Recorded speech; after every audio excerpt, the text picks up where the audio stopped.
Class 8, Chapter 8, Cell, Structure and Functions, Module 2. Hello friends, आज इस module में हम डिस्कस करेंगे यूनिसेलुलर और मल्टी सेलुलर ऑर्गेनिजम्स क्या होते हैं और लेवल्स ऑफ ऑर्गेनाइजेशन, और इसके साथ हम सेल्स के शेप और साइज के बारे में भी पढ़ेंगे. तो चलिए शुरू करते हैं यूनिसेलुलर और मल्टी सेलुलर ऑर्गेनिजम्स से. यूनिसेलुलर और मल्टी सेलुलर ऑर्गेनिजम्स क्या होते हैं? हमने पढ़ा था कि सारे लिविंग ऑर्गेनिजम्स, प्लांट्स और एनिमल्स सेल से बने होते हैं. ठीक है ना? तो कुछ ऑर्गेनिजम्स में केवल एक ही सेल होता है और कुछ ऑर्गेनिजम्स जो होते हैं वो एक से ज़्यादा सेल से मिलकर बने होते हैं. वो ऑर्गेनिजम्स जिनमें एक ही सेल होता है उन्हें हम क्या कहते हैं? उन्हें यूनिसेलुलर ऑर्गेनिजम्स कहते हैं. क्या कहते हैं? Unicellular organisms. The organisms that are made up of a single cell are called unicellular organisms. और वो ऑर्गेनिजम्स जिसमें एक से ज़्यादा सेल्स होते हैं उन्हें क्या कहते हैं? उन्हें कहते हैं मल्टी सेलुलर ऑर्गेनिजम्स. क्या कहते हैं? Multi cellular organisms. कौन कौन से ऑर्गेनिजम्स होते हैं जो यूनिसेलुलर हैं? Amoeba, paramecium, Euglena, bacteria, east, ये सभी ऑर्गेनिजम्स जो हैं वो यूनिसेलुलर ऑर्गेनिजम्स हैं. जैसे अमीबा एक यूनिसेलुलर ऑर्गेनिज्म है. ये एक सेल से बना हुआ है. ये सेल रेस्पिरेशन भी करती है, डाइजेशन भी इसमें होता है, रिप्रोडक्शन भी होता है. तो जो सारे फंक्शंस होते हैं वो इस सेल में होते हैं. ये सेल एक कंप्लीट ऑर्गेनिज्म की तरह बिहेव करती है. तो आपको समझ आ गया होगा कि यूनिसेलुलर ऑर्गेनिजम्स क्या होते हैं. अब देखते हैं multi cellular organism. Multi cellular organism वो जो एक से ज़्यादा सेल से यानी बहुत सारे सेल से मिलकर बने होते हैं. The organisms that are made up of many cells are called multi cellular organisms. Most of the plants and animals, यानी कि ज़्यादातर प्लांट्स और एनिमल्स जो हमारे चारों तरफ हैं वो मल्टी सेलुलर होते हैं. यानी ये सारे बहुत सारे सेल से मिलकर बने होते हैं. जैसे humans, birds, dogs, cats, trees, grass, ये सभी क्या हैं? ये सभी मल्टी सेलुलर ऑर्गेनिज्म हैं. तो आपको समझ आ गया होगा कि जो ऑर्गेनिज्म एक ही सेल से बनते हैं वो यूनिसेलुलर, और जिनमें एक से ज़्यादा यानी बहुत सारे सेल्स होते हैं वो मल्टी सेलुलर ऑर्गेनिजम्स होते हैं. अब ये जो मल्टी सेलुलर ऑर्गेनिजम्स होते हैं वो भी अपनी लाइफ एक सिंगल सेल से शुरू करते हैं, फर्टिलाइज सेल. और ये फर्टिलाइज सेल, जिसे हम जाइगोट भी कहते हैं, ये सेल डिवाइड करके नए सेल्स बनाता है. सेल डिवाइड करके नए सेल्स बनाता है, सेल्स का नंबर बढ़ता जाता है और ऑर्गेनिज्म डेवलप होता है. मल्टी सेलुलर ऑर्गेनिज्म में डिवीजन ऑफ लेबर होता है. डिवीजन ऑफ लेबर क्या मतलब? यूनिसेलुलर में एक ही सेल सारे फंक्शन परफॉर्म करता है, अभी हमने पढ़ा था. एक ही सेल में रेस्पिरेशन, डाइजेशन, ये सारी लाइफ प्रोसेसेस होती हैं, पर मल्टी सेलुलर ऑर्गेनिज्म में अलग अलग फंक्शन करने के लिए अलग अलग पार्ट्स होते हैं, यानी काम डिवाइड हो जाता है। इसे हम कहते हैं division of labour. Different parts of a multi cellular organism perform different functions. Multi cellular organism में सेल सबसे छोटी और बेसिक यूनिट होती है। Cell is the lowest level of organisation. अब ये जो सेल्स होते हैं, इनमें से एक ही तरह के सेल्स, एक ही तरह के यानी वो सेल्स जिनका स्ट्रक्चर और फंक्शन सेम होता है, वो मिलकर एक ग्रुप बना लेते हैं। इस ग्रुप को क्या कहते हैं? इस ग्रुप को टिश्यूज़ कहते हैं। The group of cells that are similar in structure and function are called tissues. जैसे ये जो हमारी स्किन है वो सेल्स के एक ग्रुप से बनी है और इसे हम एपिथेलियल टिश्यू कहते हैं। अलग अलग तरह के जो टिश्यूज़ होते हैं वो मिलकर एक ऑर्गन बनाते हैं। Different types of tissues make an organ. Organ यानी कुछ एग्जाम्पल बताइए। बिल्कुल सही, स्टमक, लिवर, पैंक्रियाज, ये सभी क्या हैं? ये सभी ऑर्गन्स हैं और ये सभी ऑर्गन्स अलग अलग तरह के टिश्यूज़ को मिलाकर बनते हैं। ये जो सारे ऑर्गन्स होते हैं ये अलग फंक्शन परफॉर्म करते हैं। हर ऑर्गन का एक पर्टिकुलर फंक्शन होता है। All organs perform a specific function. जैसे कि स्टमक की बात करें तो स्टमक में क्या होता है? स्टमक में फूड का डाइजेशन होता है। पैंक्रियाज एक ऑर्गन है, वो क्या करता है? पैंक्रियाज डाइजेस्टिव जूस सिक्रीट करता है। इंटेस्टाइन भी एक ऑर्गन है, यहाँ पर क्या होता है? स्मॉल इंटेस्टाइन में फूड का एब्जॉर्प्शन होता है। तो यानी कि हर ऑर्गन एक स्पेसिफिक फंक्शन करता है। अब ये जो सारे ऑर्गन्स होते हैं, इनमें से कुछ ऑर्गन्स मिलकर एक सिस्टम बनाते हैं और एक स्पेसिफिक फंक्शन परफॉर्म करने लग जाते हैं। और इन ऑर्गन्स के ग्रुप को जो एक पर्टिकुलर काम करते हैं, एक स्पेसिफिक फंक्शन करते हैं, क्या कहते हैं? ऑर्गन सिस्टम कहते हैं। Different organs work together and make organ system.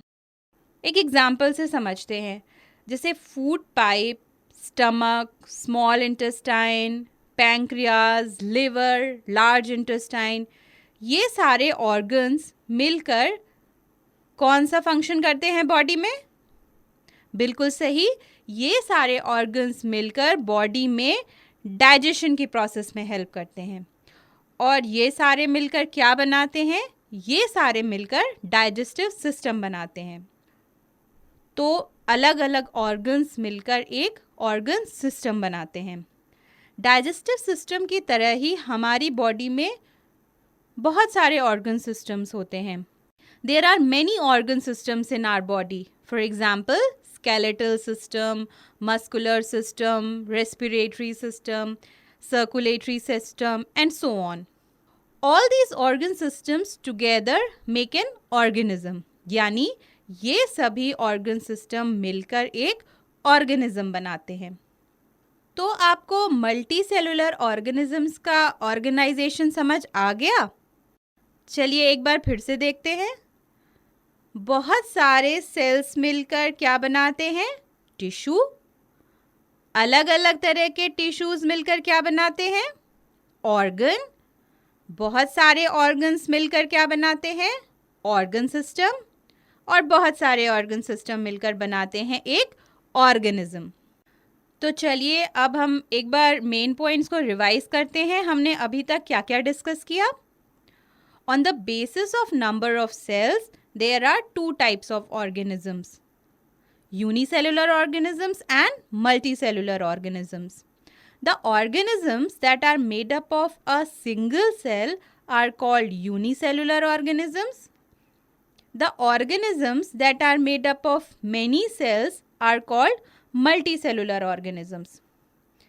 In multicellular organisms, cell is the basic or fundamental unit. or we say cell is the lowest level of organization. A group of similar cells that perform a specific function join together to form a tissue.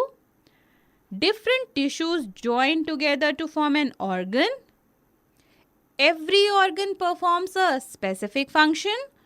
All the organs that work together to perform a particular function form an organ system.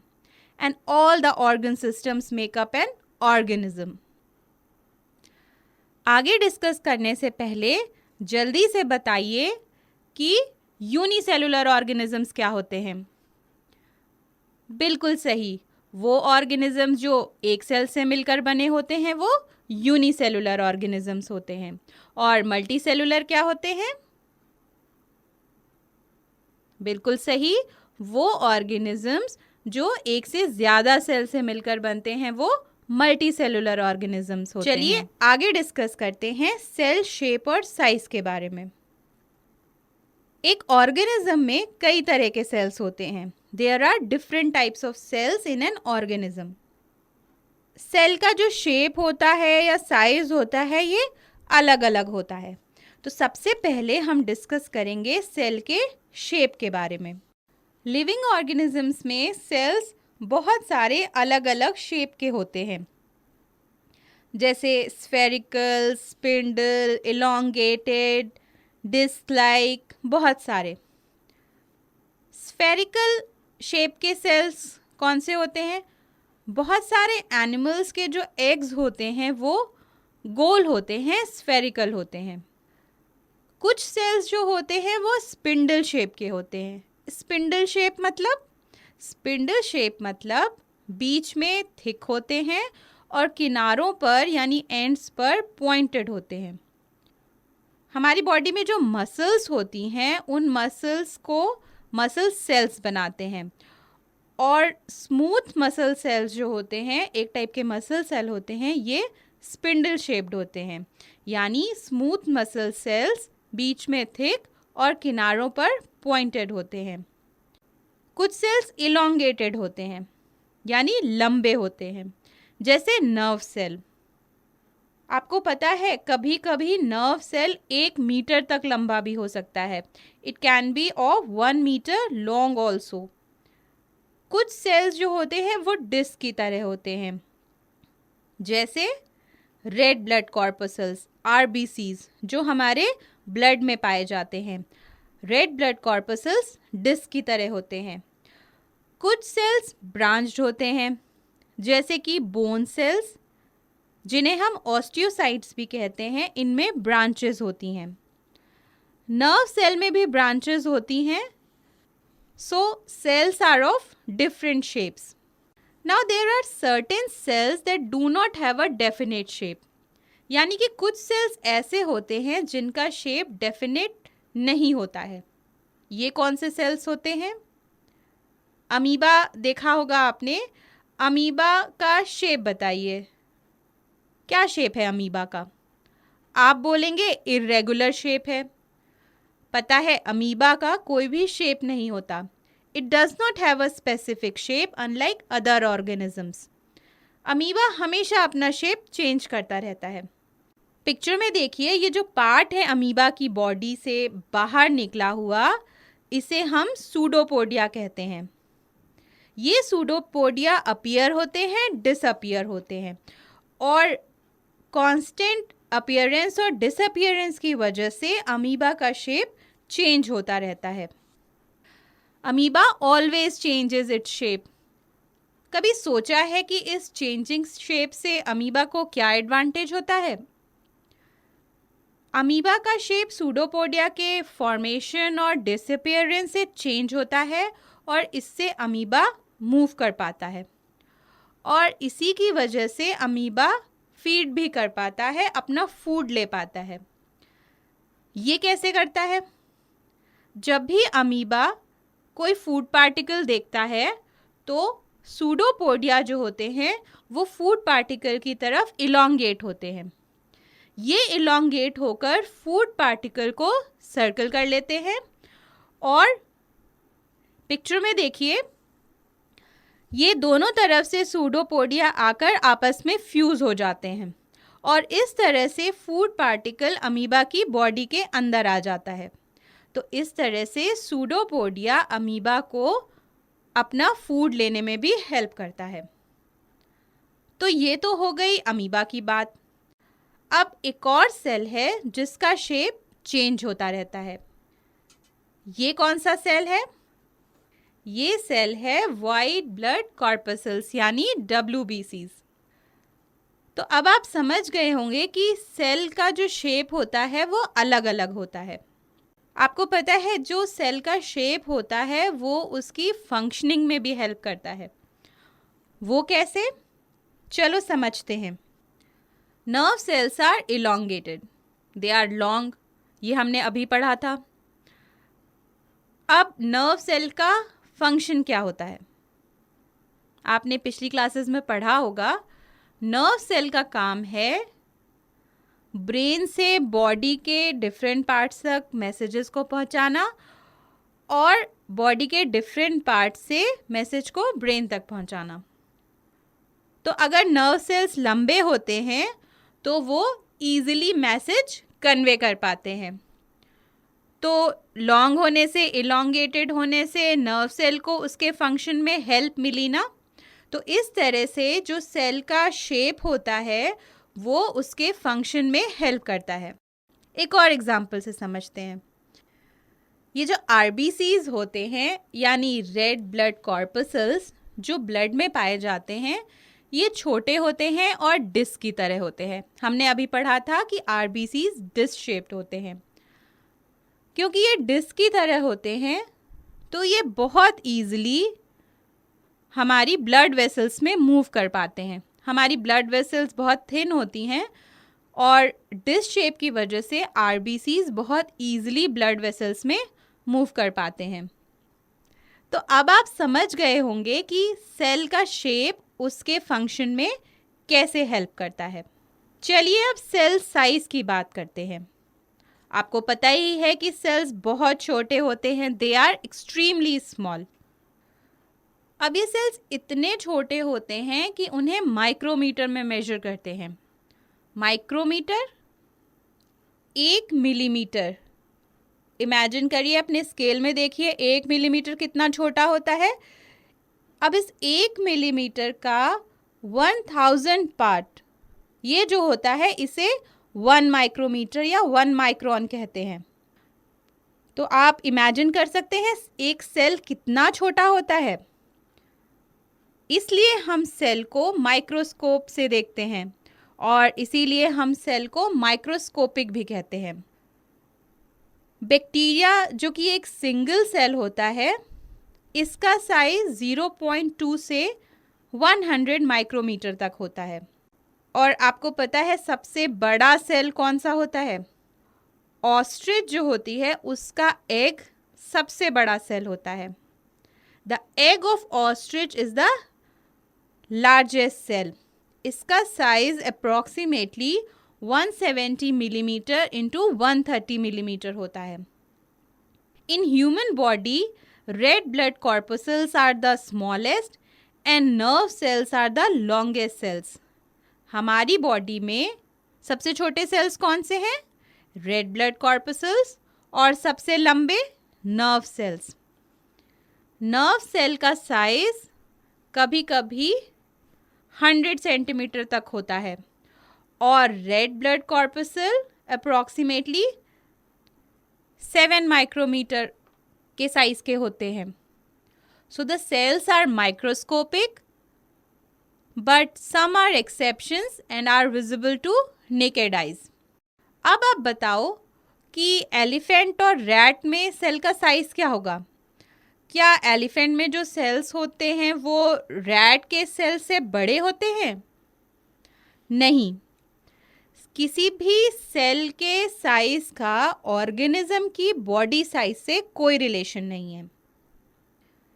ऐसा नहीं होता कि कोई animal अगर बड़ा है तो उसके सेल बड़े होंगे और कोई अगर छोटा है तो उसके सेल का साइज छोटा होगा। सेल का जो साइज होता है वो उसके फंक्शन से रिलेटेड होता है। अब एलिफेंट में और रैट में दोनों में नर्व सेल्स होते हैं और इन दोनों में ही नर्व सेल्स लॉन्ग होते हैं या इलोंगेटेड होते हैं और इन दोनों ऑर्गेनिज्म में नर्व सेल का काम है मैसेज को ट्रांसमिट करना। तो समझ गए आप ना कि सेल के शेप और साइज का ऑर्गेनिज्म के बॉडी साइज से कोई रिलेशन नहीं है। हमने सेल के शेप और साइज के बारे में पढ़ लिया। चलिए अब मेन पॉइंट्स रिवाइज कर लेते हैं। The cells are of different shapes like spherical, spindle shaped, elongated, disc shaped and branched. Some cells do not have a definite shape, that is they have changing shapes like amoeba and white blood corpuscles or WBCs. The cells are very small. They are measured in the fractions of a millimeter, that is in micron. In our body, red blood corpuscles are the smallest and nerve cells are the longest. The shape and size of the cell has no relation with the body size of the organism. The shape and size of the cell is related to its function.